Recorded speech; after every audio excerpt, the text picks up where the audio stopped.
தமிழ்நாடு ஓய்வூதியர் சங்கம் சார்பில் கோரிக்கைகளை வலியுறுத்தி தருமபுரி மாவட்ட ஆட்சியர் அலுவலகம் அருகே கவனஈர்ப்பு ஆர்ப்பாட்டம் நடைபெற்றது.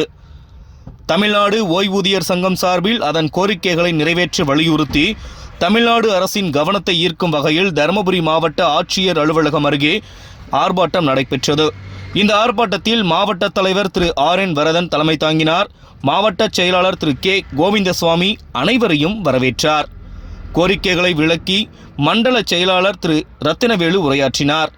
கவன ஈர்ப்பு ஆர்ப்பாட்டத்தில் 70 வயது முடிந்தோருக்கு 10% கூடுதல் ஊதியம் வழங்க வேண்டும், பழைய ஓய்வூதிய திட்டத்தினை மீண்டும் அமுல்படுத்திட வேண்டும், அங்கன்வாடி சத்துணவு பணியாளர்கள் மற்றும் உதவியாளர்களுக்கு குறைந்தபட்ச ஓய்வூதியம் 7,850 வழங்க வேண்டும், குடும்ப பாதுகாப்பு நிதியினை 50,000 2 லட்சமாக உயர்த்தி வழங்க வேண்டும், மருத்துவ காப்பீடு திட்டத்தில் உள்ள குறைபாடுகளை நீக்கிட வேண்டும், மருத்துவ படி ரூபாய் 1000 மாதந்தோறும் வழங்க வேண்டும், தொகுப்பூதிய தொகை பிடித்த காலத்தை 12 வருடங்களாக குறைக்க வேண்டும், மூத்த உறுப்பினர்கள் அனைவருக்கும் இலவச பேருந்து வசதி, ஓய்வூதியதாரர்களுக்கு பாதுகாப்பு இல்லம் உருவாக்கிட வேண்டும் ஆகிய 10 அம்ச கோரிக்கைகளை தமிழக அரசு நிறைவேற்றிட வேண்டும் என தருமபுரி மாவட்ட ஆட்சியர் அலுவலகம் அருகே ஆர்ப்பாட்டத்தில் ஈடுபட்டனர்.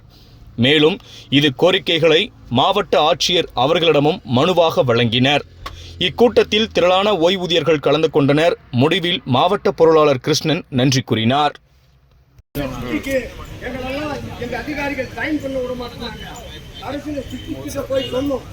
எங்க அதிகாரி கூப்பிட்டு நான் சொன்னது கேஸ் போட்ட 23 பேரை தவிர வேற யாரு மேலேயும் எந்த எஃப்ஐஆரும் கிடையாது.